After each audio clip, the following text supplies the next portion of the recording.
ਸਾਡੇ ਇਸ ਮਾਹੌਲ ਦੇ ਵਿੱਚ ਇੱਕ ਗੱਲ ਬੜੀ ਆਮ ਹੈ ਕਿ ਅਗਰ ਕੋਈ ਛੋਟੀ ਜਿਹੀ ਪੋਸਟ ਮਿਲ ਜਾਏ, ਕੋਈ ਅਹੁਦਾ ਮਿਲ ਜਾਏ ਪਾਕਿਸਤਾਨ ਦੇ ਵਿੱਚ ਜਾਂ ਦੀਗਰ ਮਮਾਲਿਕ ਦੇ ਵਿੱਚ, ਅਤੇ ਆਪ ਤੋਂ ਕੰਮ ਅਹੁਦੇ ਵਾਲੇ ਨੂੰ ਜਾਂ ਜੋ ਮਾੜਾ ਹੈ ਉਹਦੇ ਨਾਲ ਜਿਹੜਾ ਉਸ ਅਖਲਾਕ ਨਾਲ ਪੇਸ਼ ਨਹੀਂ ਆਉਂਦੇ, ਅੱਛੇ ਤਰੀਕੇ ਨਾਲ ਪੇਸ਼ ਨਹੀਂ ਆਉਂਦੇ, ਉਹਨੂੰ ਕਮਤਰ ਸਮਝਦੇ ਨੇ, ਜਾਂ ਫਿਰ ਕੌਮਾਂ ਦੇ ਲਿਹਾਜ਼ ਨਾਲ ਜੋ ਵੱਡੀਆਂ ਕੌਮਾਂ ਆਪਣੇ ਆਪ ਨੂੰ ਸਮਝਦੇ ਨੇ, ਉਹ ਥੱਲੜੇ ਦੂਸਰੇ ਤਬਕੇ ਨੂੰ ਮਾੜਾ ਸਮਝਦੇ ਨੇ, ਉਹਨਾਂ ਨੂੰ ਅੱਛਾ ਨਹੀਂ ਸਮਝਦੇ।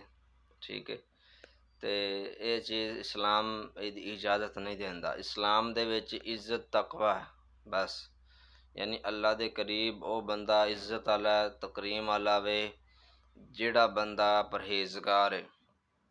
ਅਰੇ ਨਬੀ ਅਲੈਹਿ ਸਲਾਤੁ ਵਸਲਾਮ ਜਿਸ ਟਾਈਮ ਫਤਿਹ ਮੱਕਾ ਹੋਇਆ ਨਾ, ਮੱਕਾ ਫਤਿਹ ਹੋਇਆ, ਅਤੇ ਸਾਰੇ ਇਹ ਸੋਚ ਰਹੇ ਸਨ ਕਿ ਹੁਣ ਪਤਾ ਨਹੀਂ ਕੌਣ ਜਿਹੜਾ ਵੇ ਅਜ਼ਾਨ ਦੇਗਾ।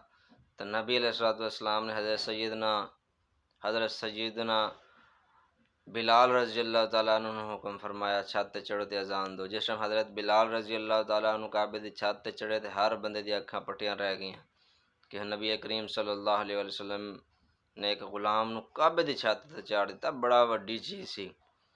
ਹਰ ਬੰਦੇ ਦੇ ਜ਼ਿਹਨ 'ਚ ਗੱਲ ਸੀ, ਕੁਰੈਸ਼ ਹਾਸ਼ਮ ਜਾਂ ਹੋਰ ਕਬੀਲੇ ਜਿਹੜੇ ਵੱਡੇ ਵੱਡੇ ਨੇ ਉਹਨਾਂ 'ਚ ਕੋਈ ਸਰਦਾਰ ਜਿਹੜੇ ਨੇ ਉਹਨਾਂ ਨੂੰ ਚਾੜ੍ਹਿਆ ਜਾਏਗਾ, ਲੇਕਿਨ ਹਜ਼ਰਤ ਬਿਲਾਲ ਨੂੰ ਚਾੜ੍ਹ ਕੇ ਨਬੀ ਅਲੈਹਿਸਸਲਾਤੁ ਵਸਸਲਾਮ ਨੇ ਦੱਸਿਆ ਕਿ ਜਿਹੜਾ ਤਕਵਾ ਪਰਹੇਜ਼ਗਾਰੀ ਉਹ ਮਾਇਨੇ ਰੱਖਦੀ, ਉਹ ਫਜ਼ੀਲਤ ਰੱਖਦੀ।